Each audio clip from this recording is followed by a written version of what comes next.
किस्म के भजन चली, गाना भी चली और दीदी लोग, भैया लोग, चाचा लोग जहाँ तक मानी लो वहाँ से लो आवे के कोशिश कर लो। पिरारी में जहाँ तक आवाज सुनात होके वहाँ से रहुआ लो आए लो से ही अग्रवा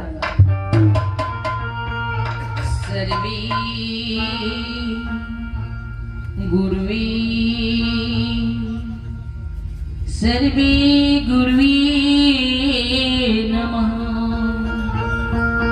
सर्वी गुरुवे नमः गुरुर्ब्रह्मा गुरुर्विष्णु सर्वे गुरुवे नमः गुरुर्विष्णु नमः तस्मै नमः गुरुवे विष्णु ब्रह्मा विष्णु मही। एक बार प्रेम से बोलिए मैया पार्वती की जय, हर हर महादेव की जय। जय हो। हर हर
कहना है कि हरे राम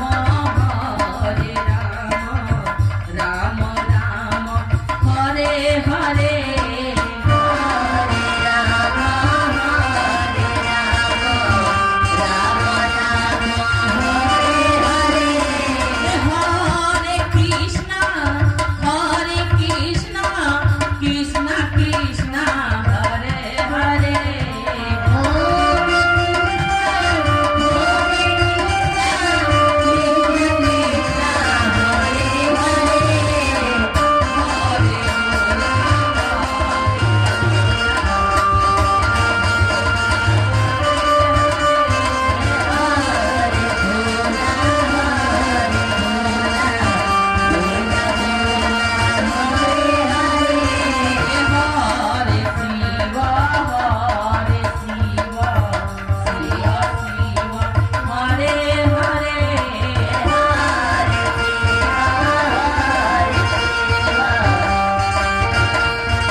हरे राम